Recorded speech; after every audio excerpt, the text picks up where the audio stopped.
Amen. Amen. Thank you, Sarah, so much. Well, it's wonderful to see you all. Just put up a hand if you came yesterday. Oh, lots of you. Come back. Wonderful. Anyone, this is your first time?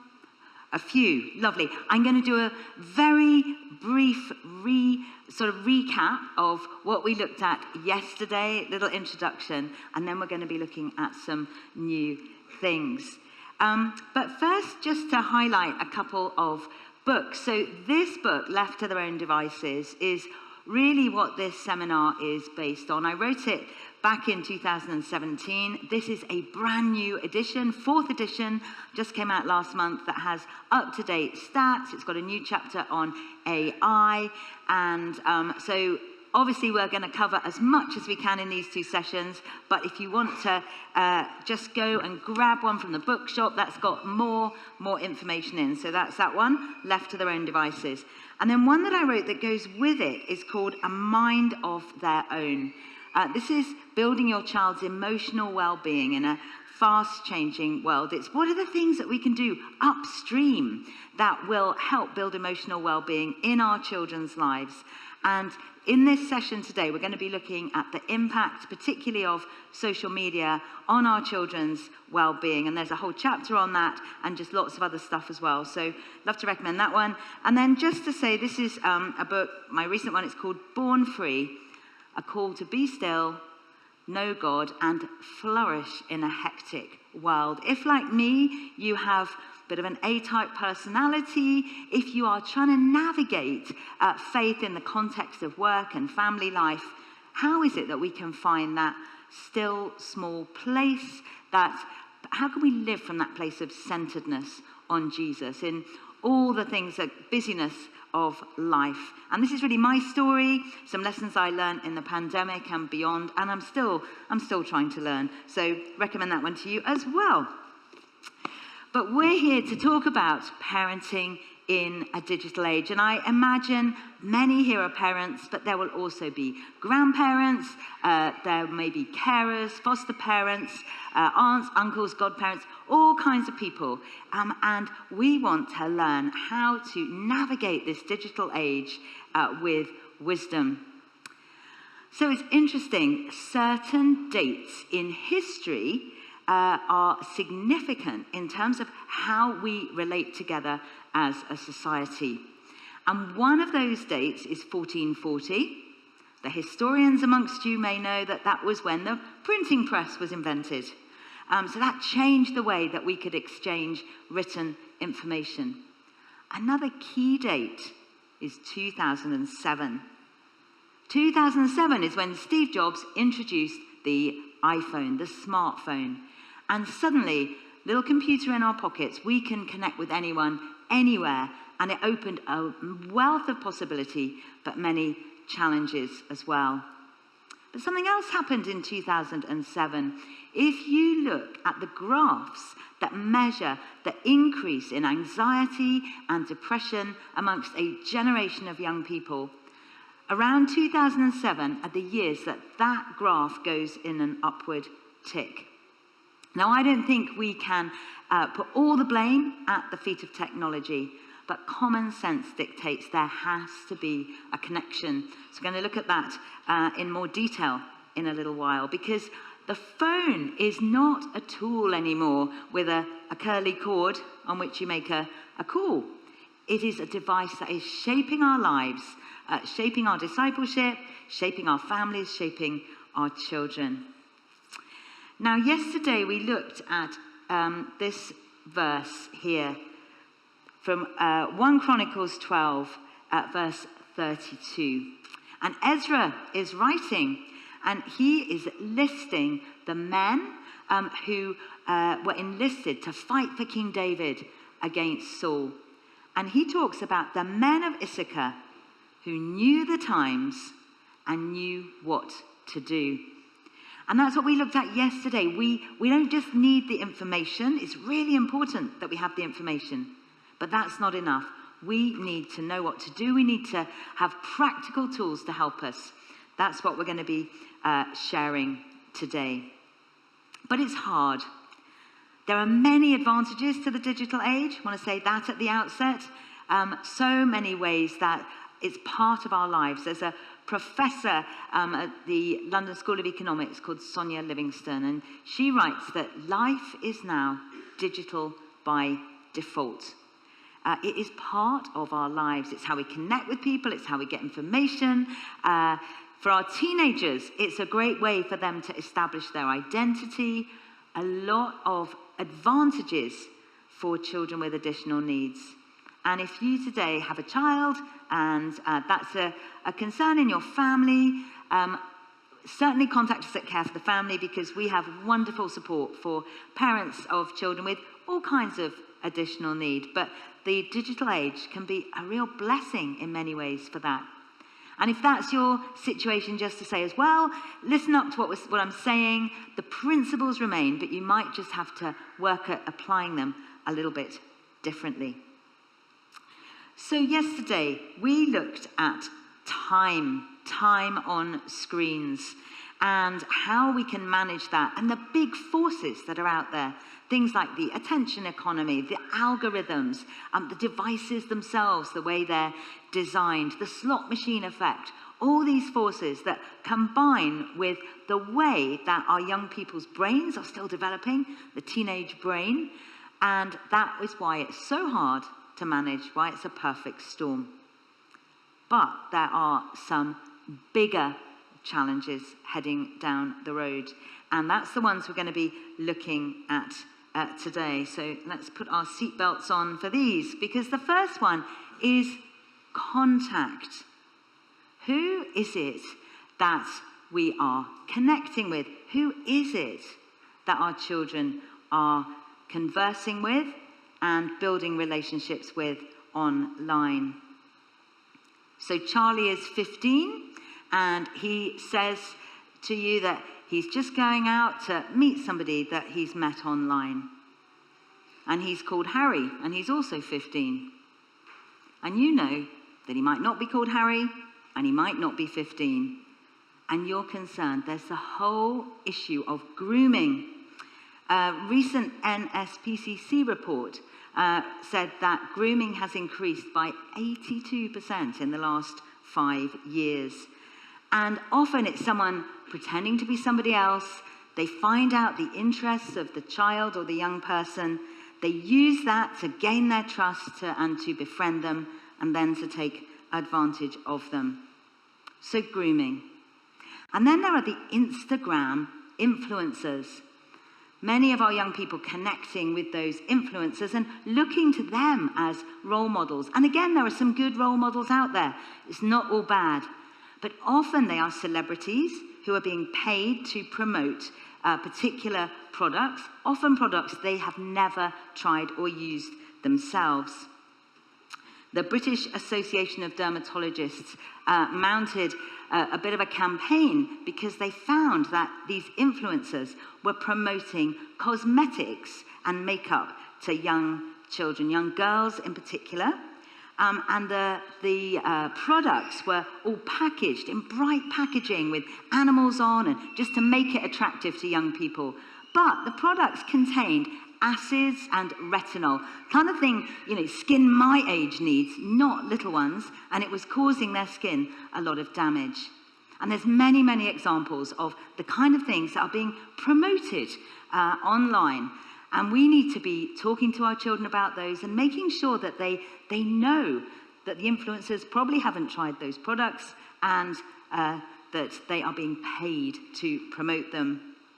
There are the thought influencers as well. People like the misogynist Andrew Tate and others who are promoting ideologies that it's very easy to get sucked into online. So that's conduct. Next one also begins with C, and this is conduct. Sorry, that was contact. Next, conduct.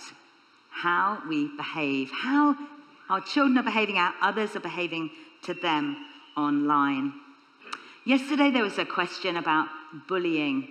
And so let's just look at that for a few minutes. So our child, we realise, has just become more withdrawn. They're in their bedroom a lot more. They've stopped socialising. Maybe their appetite's been affected.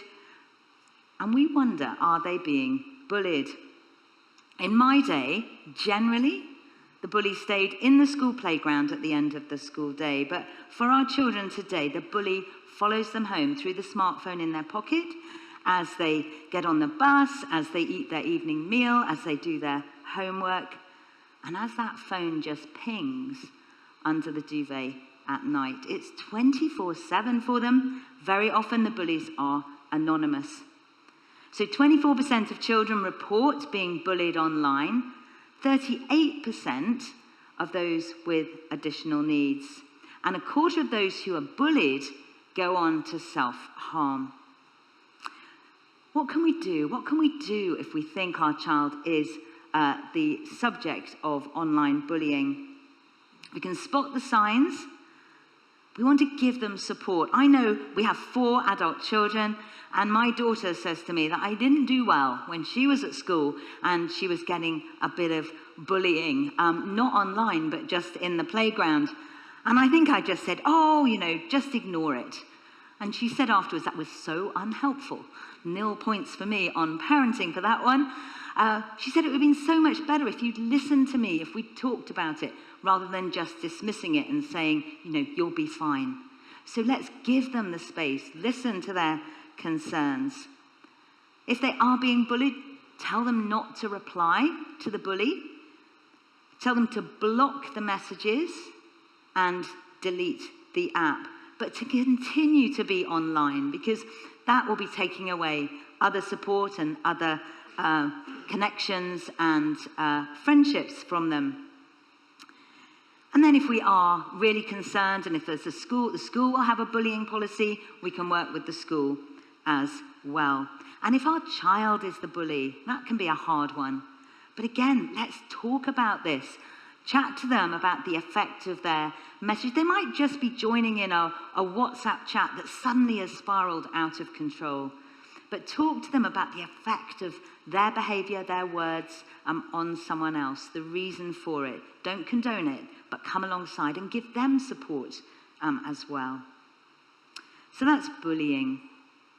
There is going to be good news at the end of this, but I'm giving you some of the challenges heads up. And the next one is sending nudes and sexting. So a recent survey found there's an epidemic now of sending nudes and sending sexual messages, often as a precursor to dating. If they're under 18, it's actually illegal. It's illegal to do that.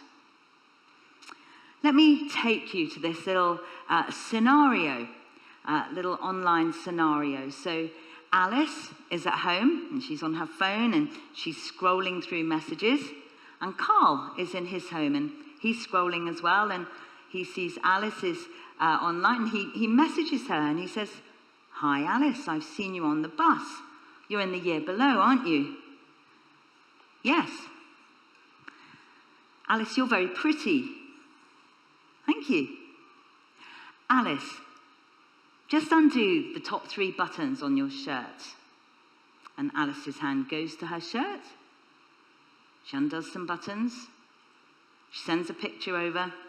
"Like this?" "No," he says, a bit more. So it begins. A quarter of 12 to 17-year-olds have received unwanted sexual photos or videos. Average age is 14. And the tragic thing of this is half of those don't feel able to talk to their parents about it. The fact that you're here this morning means I expect you are not in that category at all, because you want to have open communication with your children. But this is a big issue. So that's how they behave. And then content. What is it? What are the images that we're seeing? So maybe our child is doing their homework and we come in the room and they switch to another screen and we just wonder, what is it that they have been looking at? You may remember the tragic case a number of years ago now of Molly Russell. She was a young girl who took her own life, and she took it after receiving 16,000 images on Instagram. 16,000 images of self-harm and suicide ideation and those kinds of things. And the tech companies were found to be responsible for her death. And her father, Ian Russell, set up a foundation, and he said that they had monetized her misery. Monetized her misery. So they can be bombarded, as we saw yesterday, with algorithms, giving them unhelpful material, things, misinformation, disinformation, and pornography. So porn now is any time, any place, at a speed and scale that previously we wouldn't have thought possible. Often violent images that will imprint on their minds. The average age of coming across porn is 13. Usually they're not looking for it, but either they're on a computer that hasn't got the right filters, the right protections, or more usually on a friend's house, on a friend's computer. I know our boys all saw porn the first time on a dad's computer at a friend's house. So it's out there, and we need to be talking to them about it, because it's giving them the message that sex is a performance, and it's divorced from consent, from faithfulness, from intimacy, from love, from marriage, from commitment, from the beautiful thing that God intended it to be. And we have a better story to tell our children about God's purposes for relationships, for marriage, and for sex. The Song of Songs in the middle of the Bible, the most beautiful love poem. It can be awkward having those conversations, and the best way to do it, as of all these things, is not to have a download as soon as we get out of this seminar, but little by little, using the prompts, using the conversations, finding out what their friends are saying, and keep it as an ongoing conversation in family life. I was talking to a young girl recently who's engaged to be married, and we were talking about her marriage preparation, and she said, nobody has talked to me about sex. She said, I know that on one level, don't do it, and the other level, do it when you're married, but there's nothing. She said, no one has talked to me about what happens in the middle bit, or about porn, or about anything about it. And so let's be on the front foot with that, because we have such a great and beautiful story to tell. Then there's AI. Now, we dealt a little bit with that yesterday, but AI is software that is performing complex tasks that normally needed human input. And it's given amazing opportunities. But as with all these things, some unforeseen challenges. So there are advantages. We use AI every day. Facial recognition on our phones. I had to get into my emails this morning with my facial recognition. Passport control, we get through that now with AI. Our banking, it recognizes every curve and wrinkle in our faces. It's been called the AI bouncer. But keeping our private information safe. It can be a personal research assistant. We can look up a recipe or a book to buy or whatever else. And there are smartphone devices in the home. My husband's greatest gift that was given to him a year ago is a lawnmower that by the name of Mosley, that is done by his phone. He used to get very stressed about the grass growing when we were away, and now we, from the safety of Keswick, can press a button and our grass can be mown. It's joyous. He's much more excited about this than I am, can I say, but it still happens. Alexa can buy products for us, but there's a warning. So I read a story about a little girl in Texas, and she was 6 years old, and she said, Alexa, I'm a bit bored. Buy me a doll's house and come and play with me. Well, her bemused parents were a little surprised the next day to find a doll's house being delivered to their front door. That was all very well. The story got onto the local news, and the newsreader then said there was this girl, and that her parents had got Alexa connected to their bank account, and she said, Alexa, buy me a doll's house and play with me. And everyone, apparently, who had Alexa on while the newsreader was saying this announcement, then had dolls' houses delivered to the door. Beware your settings. But there are clearly challenges as well with AI, because AI can develop realistic content which can present a risk. Tristan Harris was the design ethicist at Google, and he said this, that social media is the first contact. It's curating information, but AI takes it a step up. It's the second contact. It's supercharging and it's generating material. And that can include AI-generated sexual abuse material, grooming, deepfakes. It can manipulate videos and imitate voices. But it can only reproduce human knowledge. That's the limitation. It can't innovate or generate new ideas. And God has given us brains that can do that. I was doing a podcast for a youth organization recently, and the youth leader said, I tell my youth leaders, use AI to get your games for the year, to sort out the rotas.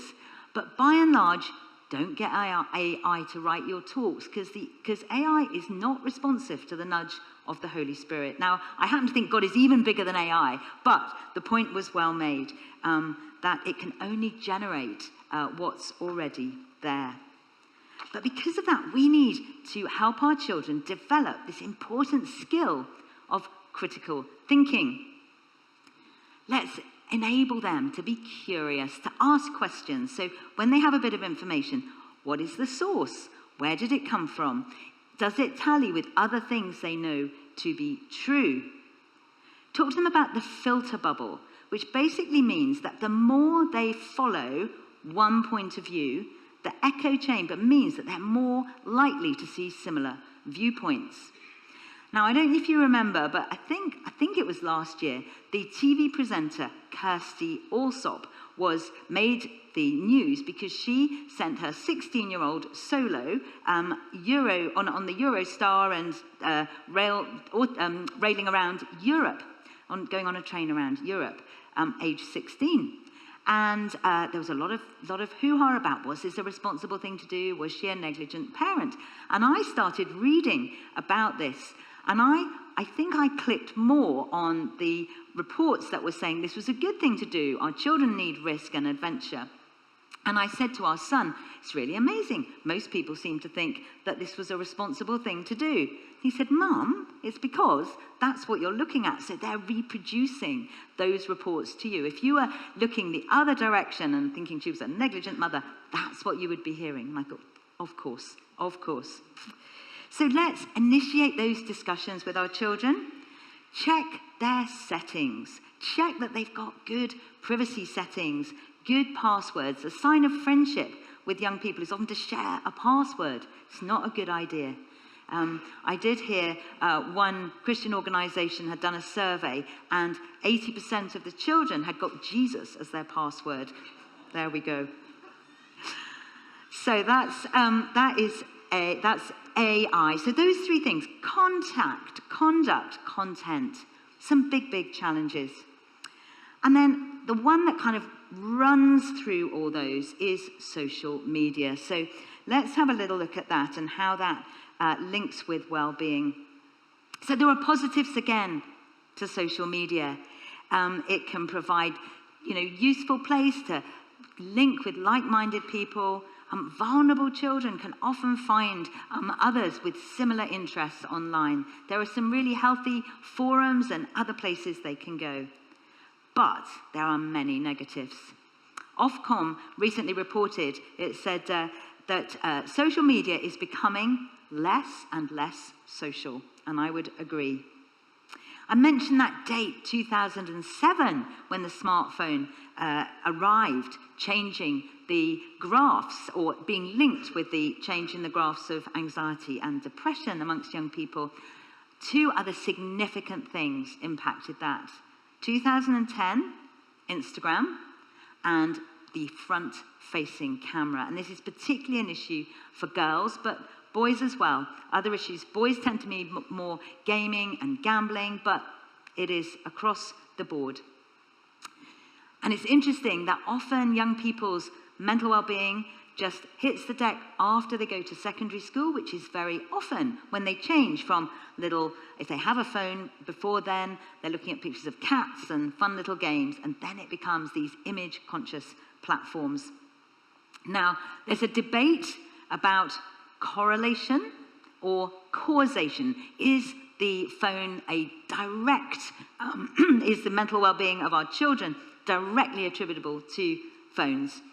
I think not, but I do think, as I said before, common sense says there is an issue. But there's lots that plays into this, and partly it's the selfie culture.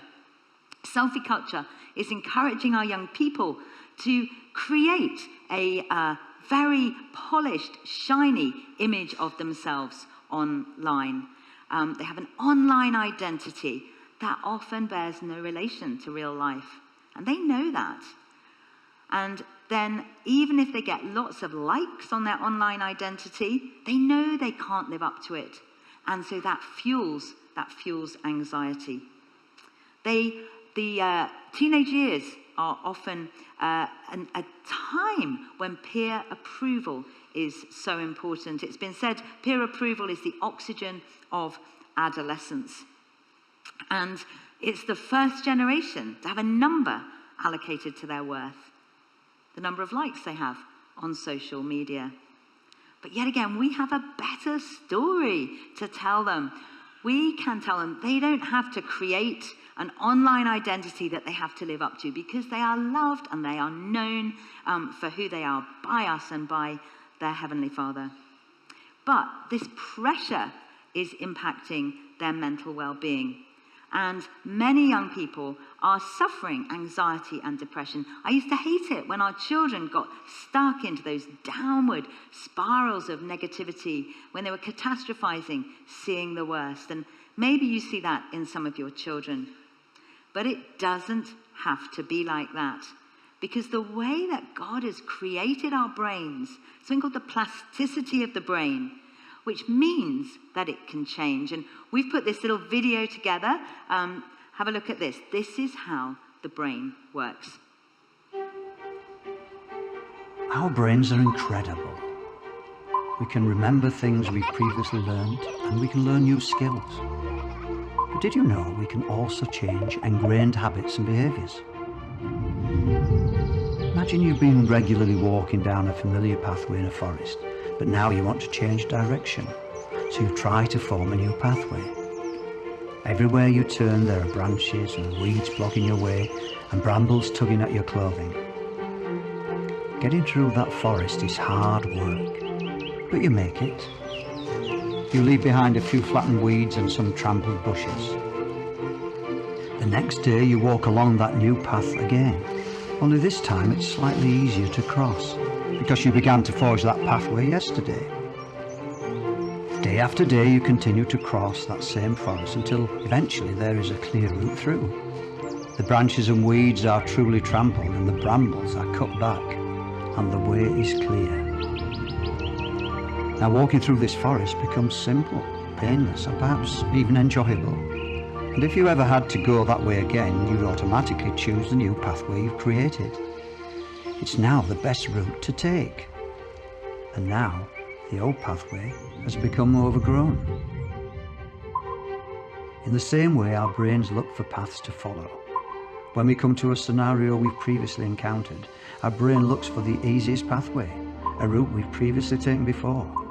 Maybe a thought process we've had many times, or a skill we've learned through repetition. Our brain naturally finds the most well-worn path and takes that route. But instead of taking the old paths, our brains can in fact be retrained to do new things, or do things differently. It can be hard work, and more so for adults, because we've been treading down those paths for years, even decades. This can cause us to have anxieties. But we can learn new skills. We can overcome negative thought patterns, and we can even learn to relate to people differently. It is possible to change our habits. Our brains truly are incredible.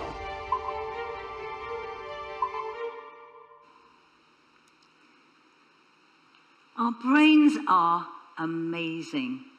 And I love it that when I was researching the book, A Mind of Their Own, how much was reflected, well, how much of the Bible was reflected in the science. You know, in Romans, we read, don't conform to the pattern of this world, but be transformed by the renewing of your mind. That's how God has created the brain. And in that respect, we have everything to play for with our children, because if they're getting sucked into these negative ways of thinking through spending time on social media or whatever messages they're receiving, particularly through technology, we have the opportunity to help them to forge those different pathways. So here's a little story that illustrates it. Livy and Maria are doing what they love doing on a Saturday afternoon. They're in town, they're trying on clothes, taking selfies, posting them on social media. And they have a look in the evening, and as they're just getting back home, they've got quite a few likes. Livy's heading off to bed, and she checks her phone again, and she's got even more likes, and she feels pleased. And then she sees someone's made a comment. They've put that she's got scrawny arms. And she thinks, yeah, I do have scrawny arms. I don't work out enough. I'm so ugly. I'll never have any friends. And soon, the joy of the day has been taken away by that online comment. Well, at the same time, Maria is heading off to bed, and she checks her phone. She's got more likes as well. And then she notices a comment, and someone's put she better do something about her fat tummy. And she feels really sad. But then she remembers conversations with her mum, with her dad.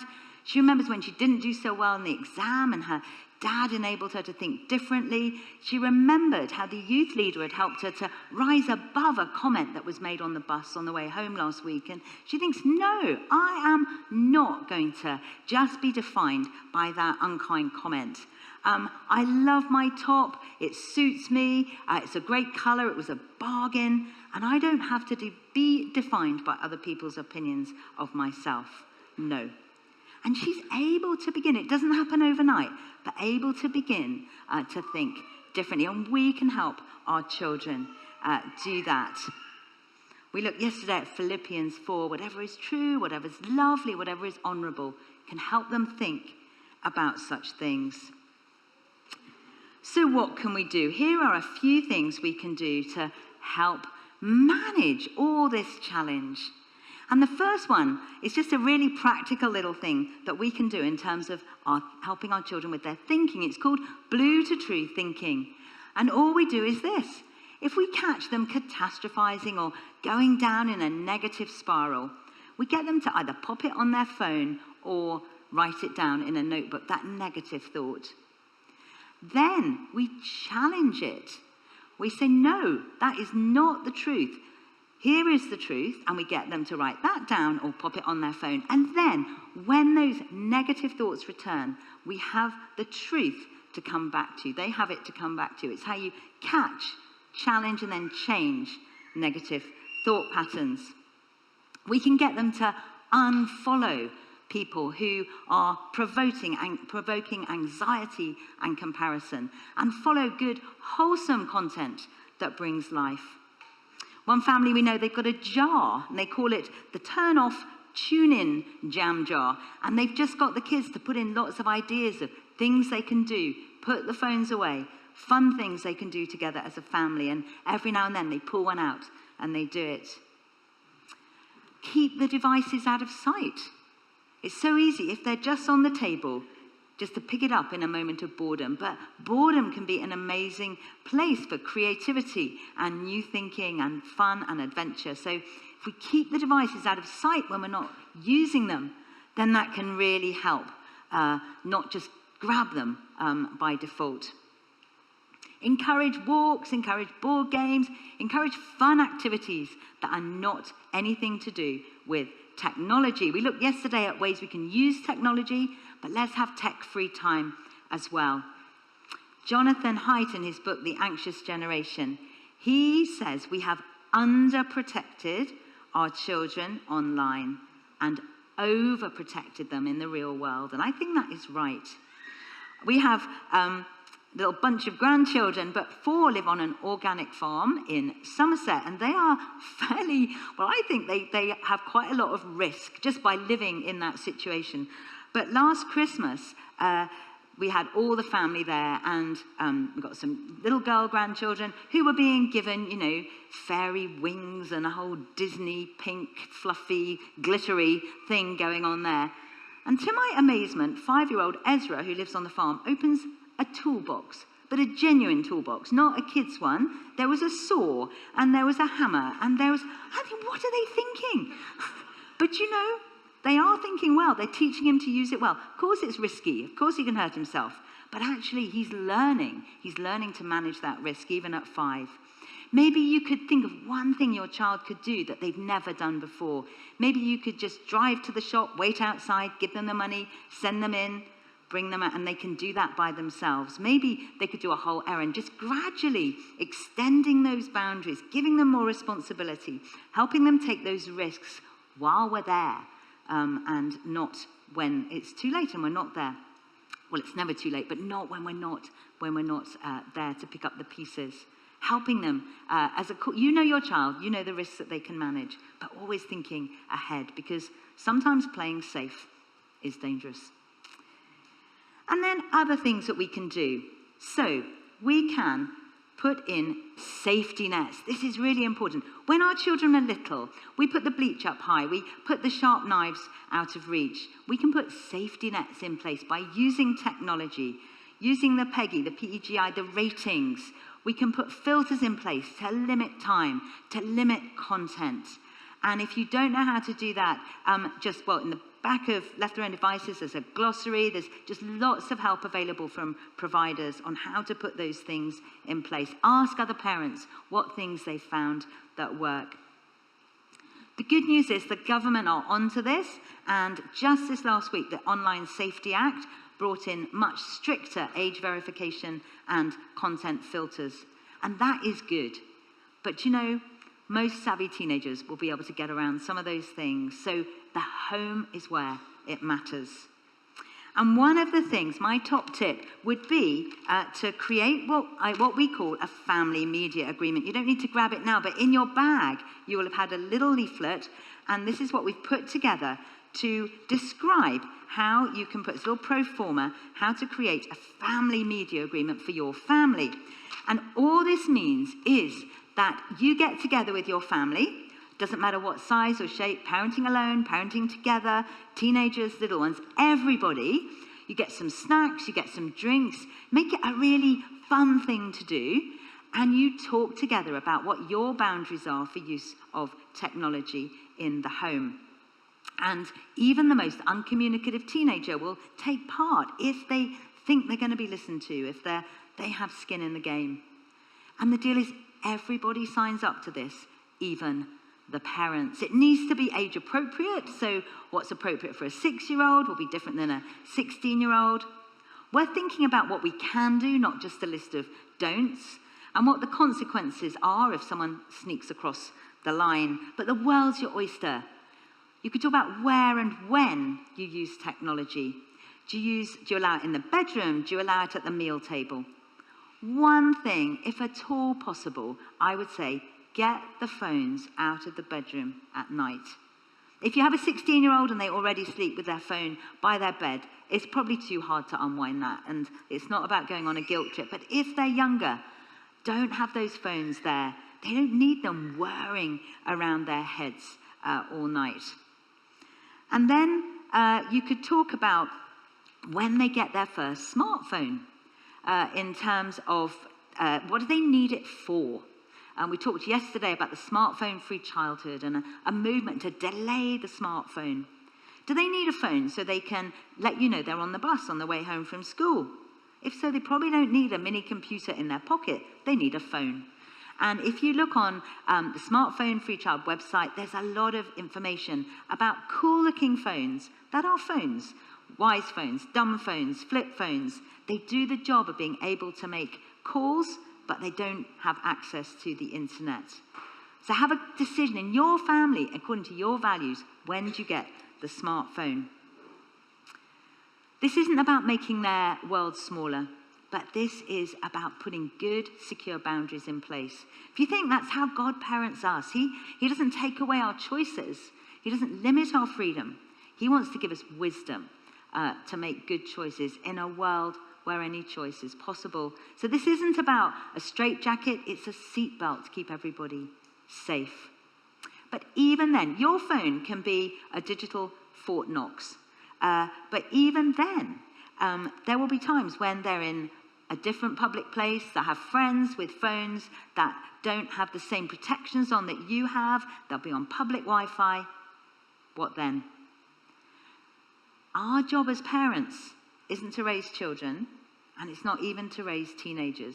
It's to raise adults who can make wise choices when any choice is possible. And unless we are helping them with that, they'll only be as safe as the least protected child that they know. So little by little, we want to be feeding in those moments where we can contribute in everyday life. Time spent together, little conversations on the way to school, but putting in and sowing seeds of wisdom in their lives. There's a lovely proverb, and it says this: "Do not forsake wisdom, and she will protect you. Love her, and she will watch over you." That's what we want for our children. And that they too, in time, like the men of Issachar, not just us, but they will know what to do, what the times are, and what to do. We'll have some questions now, but let me just take you back to that online scene. Do you remember Alice and Carl? So Alice is on her phone, Carl's on his, and Alice notices that he's online. He messages her, "Alice, I've seen you on the bus. You're in the year below, aren't you?" "Yes." "Alice, you're very pretty." "Thank you." "Alice, can you just undo the top 3 buttons on your shirt?" Alice's hand goes to her shirt. But in that moment, she remembers all those family times, the conversations with her mum, with her dad. She remembers she's loved unconditionally. She remembers she has to prove herself to nobody. Alice takes her hand away from her shirt and says, "No." That's what we're playing for the boys every bit as much as the girls, to make those wise choices and to use technology for good. Let's have some questions now, and I would be happy to answer them. Sarah has a microphone, and there we go. One of the kind of methods some parents are doing, I think, is saying we've got a phone that the child can use if they're going out and need it, and it is like a family phone. Or the idea of, as you said, don't have phones in the bedrooms, they're kept and they're monitored and they're checked by parents. But at what point do we cross over that boundary of allowing our children to have their freedom and their independence? And, is it wrong for us to be looking through their messages and kind of checking what they're up to? Great question. So I'm sure everyone heard it, but how do we manage allowing them to have that freedom eventually? When should we be checking their phone? When can they have their own phone? I would say, number one, you know your child best. You love them the most. You know their maturity. And that's the key. What I wouldn't think is a good idea is suddenly at 18, they're given a phone, not having had it before. I talk about something called parenting with elastic. So as parents, we want to keep our children safe. And it's like we keep them on this tight bit of string. But when they seek their independence, that string will go taut and snap. So instead, if we use elastic, we allow them more responsibility gradually as they get older. And then that makes that process to independence easier for them, easier for us. So I would say do it gradually, do it in conversation. I think when they're little, it's entirely appropriate, number one, to start with no phone or a family phone. And then when they have a phone, to check their messages, but for them to know that you're going to be doing that. And then maybe, you allow them a little bit more and a little bit more and a little bit more. But doing it gradually and in the context of conversation. Yeah. Thanks so much. Any wisdom for sort of as you're sort of helping your eldest child navigate tech, how to help the younger ones, because it sort of feels like you set a boundary for the oldest one, but it sort of very quickly becomes what the younger one has and expects. So yeah, any wisdom on that? So hard. Yes, with 4 children, they always felt the younger one had a much better deal because we were more relaxed, and I think most parents are. I think finding things for the older one that only they can do, that you talk to them about. You can do this because you are 15, but actually you are 6, so that is not appropriate. So again, being clear about what those things are. Inevitably, the 6-year-old will be doing stuff that you probably didn't let the older one do at 6, but technology is changing as well. So the most important thing is keeping the conversation going, and I personally think it's fine to have different rules for both, different ground rules for both. Hi, thank you. I have a 6-year-old daughter with additional needs, and screens are something that she finds safety in. Like, it really calms her, it switches her brain off, to an extent. It's very, very tempting when the rest of life for her is chaos and often violent, to not just put a screen in front of her. Especially, and in her background, she came to us basically addicted to screens. Have you got any advice for how to manage that? Because we've been very strict with our elder daughter, but this little one is coming with a different context. Have you got any? Please help. Absolutely. Well, number one, I would say do contact us at Care for the Family. On the bags that you have, there's a QR code. Do go onto that, and you can access all the help and support that we have, including details of our tours. So do that, and we have additional needs support, so do give them a call there. But for now, I would say it's again, a bit like the previous question, different children have different needs. It's entirely appropriate for it's a different situation than it is with your older child. And I think maybe looking at things like how is she after she's been on the screens for that amount of time. If she's calmer and it's been a good thing for her, then that's probably a good thing. But if it's just increased the anxiety, then maybe not. Probably I'd look at what she's watching as much as the time. And I don't know if you've got other friends. I mean, each child is different, but if you've got other friends who are in that kind of space, whether you could talk to them about it. And I think also just monitoring the time. So it's very easy to be watching YouTube and then it's gone on to something else and something else and something else, and suddenly the time's gone away and we don't realize how long they've been on a screen. So yeah, that's a kind of couple of thoughts, but please do give us a call. Thank you. Looking back now, what would you do differently to protect your sons from seeing porn at other people's houses or friends' phones? Because, you only have to see it once for it to have potentially impact for years. Is there anything we can do, or what would your advice be? Thank you. That's a good one. There is so much I would do different. Parenting, I'd probably just make different mistakes, though. I think my default was to make their world too small, because I was worried about what they were saying, but then the porn got through. I think you can't prevent it. You can't prevent, unless we keep them just enclosed in our house and never going to see anybody or do anything, then they are going to be coming across this stuff. So I think number one is talking to them about it and preparing them for it, which I didn't do. And so they know that it's not a good thing to do. And if they it's hard, but if they have the confidence to say that in that situation, giving them some get-outs. Had one friend, and she said to her child, if you ever get in a difficult situation, you just ring me with this it was a code. And then the mum would ring and say, we need to take the granny to hospital or something, or whatever, I don't know what it was, and she would come and get them. So giving them a get out, I think, is good if they're in that situation. Talking to them about different families, different values. Friends we have who were ministering in a very vulnerable area ended up, because of the families that were around them had very different values to them, they ended up mainly inviting friends back to their house because of that very particular situation. But I actually think it's good for our children to see that families do things differently as well. So we can't protect them from much as we would like to from everything. So talking about it, giving them a get out, and being a little bit wise about where they go and what they do, I would say. Hello. As a dad in my 20s, so sort of one of the first generations who are having children and have experienced the harms and the risks of the online space, and having parents who didn't know about all of this thing, and so being kind of thrust into all of that and the risks and the harm that came from that. Is it wise for me to talk to our children in the light of that and open up about my own experiences and the mistakes that I made? Or is it wise for me to talk from a more third-person perspective to not validate the mistakes that I made and the things that I did? And say that I'm kind of redeemed, and so it's okay for you to do that too.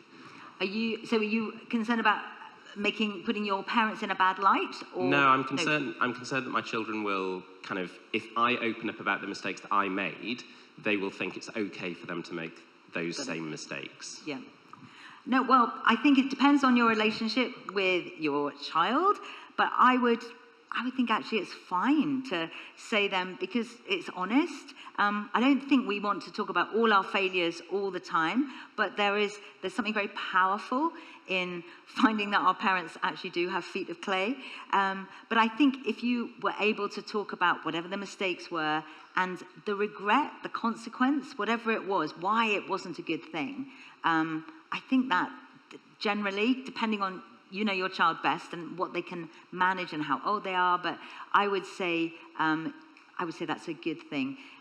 In The Mind of Their Own book, I talk about, there's a whole chapter on failure and us being honest about our own failures. And one of the ideas is have something called Failure Friday. So on a Friday, every now and then, you have a meal and you talk about, inventions that were, things that were discovered through failure, and then actually talk about our own failure as well, because that's real and it's vulnerable. But probably I don't know what the particular issues are, but your child, and maybe some limits on that as well. But what can you learn from it would be the focus. Yeah. Thank you. How would you explain the dangers to a particularly anxious child? So someone who is already terrified of the world, how would you explain those dangers that could be an issue? Yeah, that is interesting, isn't it? Because what we don't want to do is increase anxiety. Again, there's some stuff in A Mind of Their Own about that. I think just managing it a little step at a time and helping them with it. So this is a very silly example, but just say they were very anxious about traveling to school, say, on the bus. That's a silly example, but go with that one for now. And so what you wouldn't do is day one, off you go. You'd say, right, day one, let's talk about this. This is what it's going to be like. Let me come with you. So we go on the bus and we come back. And then maybe a bit later, okay, we'll go with you, and then we'll put you on the bus and you come back on your own. And then next they do it on their. So I think gradually allowing them to take risk and responsibility, but also they do need to have a little bit of idea of what the dangers are. But again, we don't need to do the whole thing, little and often. For these things. We used to do a fun thing with our children. So 4 of them, they're all quite different, but we didn't have much one-on-one time for those conversations. And so we decided that one of us would take one of them out to breakfast on a Saturday morning to Tesco's. And they could choose which one of us they wanted to go with. Well, this had been going on for some time, and I found I didn't get to go. And I thought, am I just not a fun mum? What's going on? And I discovered when I took them, they had Weetabix and smoothies and orange juice. When Richard took them, they appeared to be having cheesy Wotsits, chocolate eclairs and Coca-Cola. Of course they wanted to go with him. It was much more fun. And it wasn't about healthy eating, although I'm all for healthy eating. Anyway, those moments were incredibly important in just having that opportunity, their agenda. Is there something worrying you? How can we help you with it? And then having, if there's a youth leader or mentors, or having other people in our children's lives, a grandparent, to just help navigate little bit by little bit, if that's helpful. Hiya, thank you so much for all you've said. I'm a youth worker and I'm just looking for resources, especially at that drop-off point when they turn 18, head off to uni, and maybe they've not had any experience of kind of online world or how to interact with it outside a kind of a very restricted household. So do you know any resources, any books that look at kind of that first year of uni when suddenly the world's their oyster and there's lots of freedom? Do you know, I don't know any that are specific to that. I mean, the general principles, there's lots of websites, things like Internet Matters, Parent Zone. There's a list at the back of the book. I don't know anything, but if you ring us at Care for the Family, we could have a look for that for you and let you know. Hi, thanks very much. My two older kids are both quite into Duolingo and do it kind of quite enthusiastically, basically. And my question is there anything that's digital that you think is just kind of harmless and innocent and you'd happily just leave your kid to do it for a couple of hours sort of thing? Or do you think that whole idea is just mad and you should only allow them on a phone for like 20 minutes a day or something?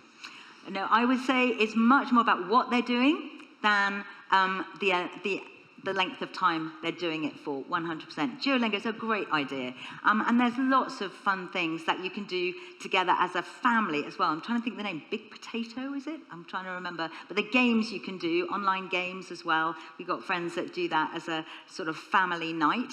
But I would look much more at, is it leisure? Is it learning? What are they using it for? Because screen time isn't the same. What language are they learning? French. My goodness, well, did you hear that? French, German, Latin, Japanese. I mean, that's fantastic. Hi, Catherine. Sometimes I've wondered about ditching the smartphone because it can be so addictive to my husband and I. And you mentioned not dropping our kids at the deep end at 18 with no previous training, experience, and oversight. Do you think there's any argument, my oldest is 13, to them not having a smartphone at all and kind of walking them through that decision and kind of suggesting that as an alternative? Yeah, I think each family is different and each child is different, and so you know their maturity. I definitely think delay as long as possible. Jonathan, height in the anxious generation and the smartphone-free childhood, say 14 for a smartphone, 16 for social media. I think the issue isn't so much the smartphone, but it's what it leads to. So it may be that, okay, they do have a smartphone, but no social media, or you limit, what other content can be on that. So yeah, I think at some stage they're going to be independent and they need to have at least some experience of technology, but it doesn't have to be the smartphone straight off. Okay. Hi, thank you so much. I think this might be obvious for lots of people, but our challenge we found is teenagers and how to have like downtime in the home that doesn't involve screens. I think we found when they're younger, it's easier because you can get the toys out and the trains out and the Lego. But as teenagers, that's been more of a challenge. Have you got any advice around that? Thank you. That's a really good question. There may be other people that are better equipped than me to answer that one, but I would say, what are they interested in? Are there things that they're interested in? So in the same way that, I don't know what their interests are, but sport, and it might involve us going the extra mile to create the fun thing, doing fun sort of family nights when you have a theme, cooking, or we used to do this fun thing and we'd have a different, never got the Japanese, but we'd do different themes for the food, and so they'd help cook, doing kind of the stuff around the house, board games. Sounds a bit lame, doesn't it? That's the trouble, because they want the risk and adventure. But I would say that, I don't know if the boys or girls, but the sort of more sporty outdoor stuff, and just, creating. And sometimes boredom is the place of creativity. It really is. So giving them that opportunity for that. But if anyone else has any better examples, see this lady after. Wonderful. Well, thank you so very much for coming to these sessions. We would love to support you at Care for the Family. Do sign up on on our QR code, and that would be brilliant. Shall I just pray as we end? Heavenly Father, we thank you that you are the God who loves us, who loves our children, who has the best plan for family life. And Lord, we pray that you would help us to put those good, secure boundaries in place, that you'd help us to make the most of technology, and most of all, that our children would learn the wisdom of heaven, so that they know they're loved unconditionally by you, by us, and they know how to make those really good choices. Help them to look at all the things that are lovely and true and honourable and of good report, and shape their characters so they and us become more like you, we pray. In Jesus' name. Amen. Amen. Thanks again.